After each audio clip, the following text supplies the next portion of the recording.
Hi. In this lecture, we're going to continue our discussion of alcohol and drug treatment systems and talk about how the systems approach can be used to answer some of the questions that are posed by policymakers, funders, government officials, general public, journalists. Everybody wants to know not only is addiction treatment effective in helping people recover, but they want to know, is it a way to deal with a society's alcohol and drug problems? So one way to formulate that question is whether addiction treatment reduces problem rates, or does it just serve humanitarian purposes by providing care for people when they are in extreme difficulty physically, mentally, and socially. One hypothesis is that the more services there are, the better that society is at the population level. That is, more people who can be helped. Another hypothesis related to this is that the better that the services are coordinated, the greater the population effect in terms of reducing problem rates. So let's consider how that might work. What is it about the number of services and the quality of the services that might affect population health? In this conceptual model, we start at the left with what is called treatment policies. Treatment policies, whether you know it or not, are going to affect the planning, the financing, the monitoring of the services, where they're located, who gets trained, whether they're in mental health or criminal justice. So we've got to pay attention to the policies because they define not only the structural resources for the treatment system, but also the quality of the system and the way it works. And the hypothesis is that with good treatment policies, more structural resources, and better system qualities, we're going to affect the effectiveness of treatment at the individual level, but especially at the population level. And that's going to translate into population health or reduced rates of cirrhosis and cancer and traffic accidents and people coming into treatment for mental disorders and substance use disorders. An important modifying factor would be the case mix of the population. Some people get left out of this equation because they don't have health insurance, because they're marginalized societies like Native Americans. So we need to look at the case mix. That is, the age, the ethnicity, the socioeconomic status, and all the other things that might affect whether treatment services are going to influence a given group of people.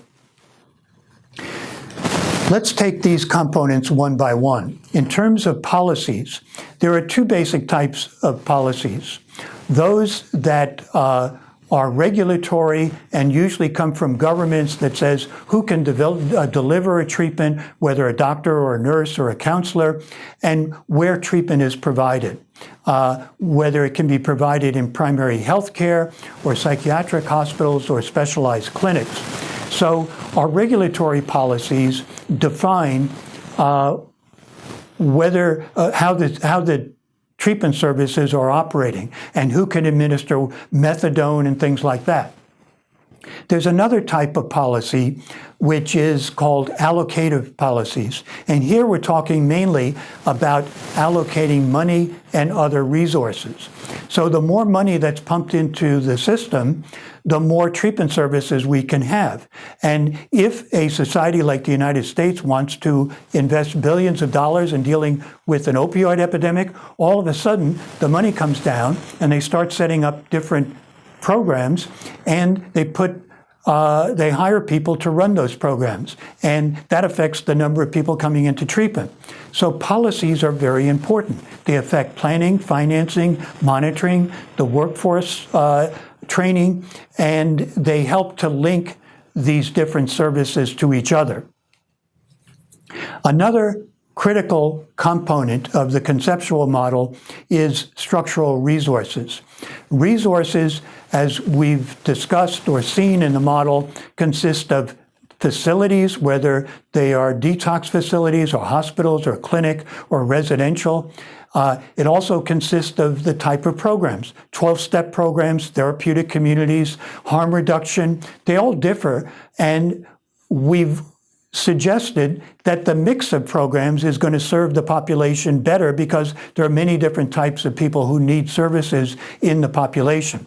And finally, who gets trained to deliver these services? Whether it's doctors or nurses or counselors, there's a wide variety of professions that get into the business of providing services to people with alcohol and drug problems. Once we have the personnel and the facilities, the big question is, can we improve the way the system is functioning?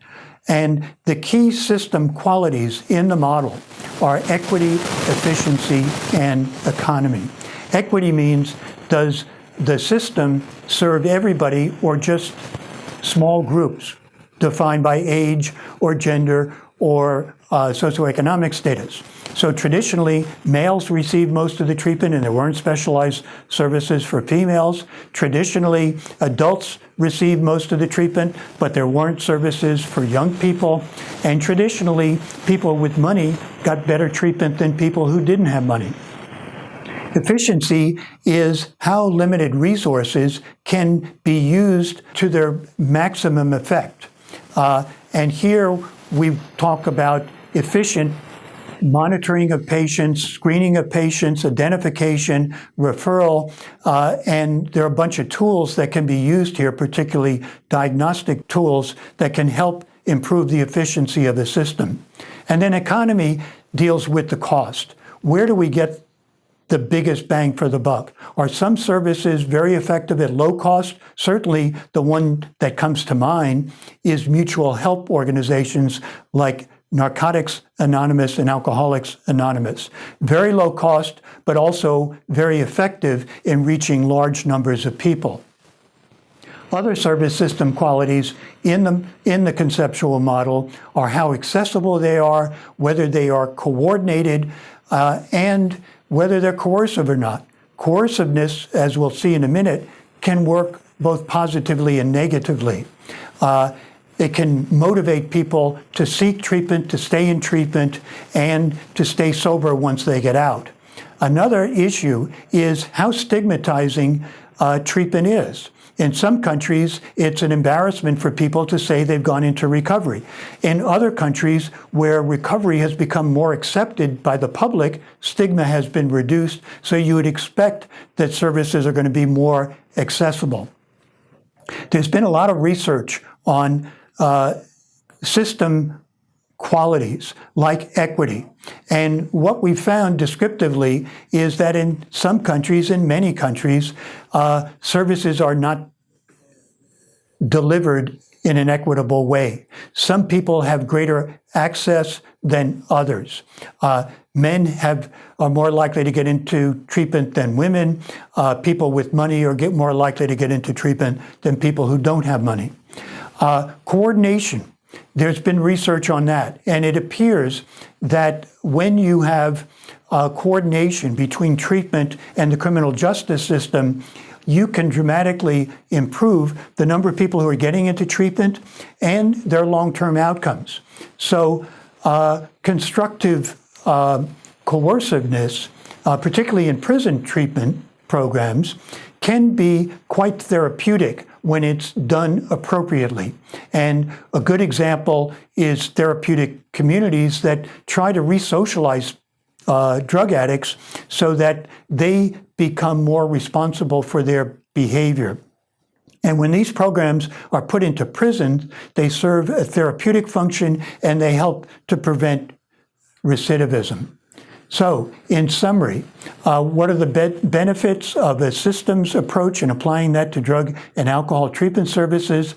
Systems concepts help to improve access, efficiency, economy, effectiveness, continuity of care, and they are likely to improve the potential population impact of treatment services. The systems approach helps to, or at least the model, helps to draw attention to the components where we could do research to improve the functioning of the entire system. And the cost implications for this kind of research are just enormous. We can do a lot better job using our resources and have a much greater population impact.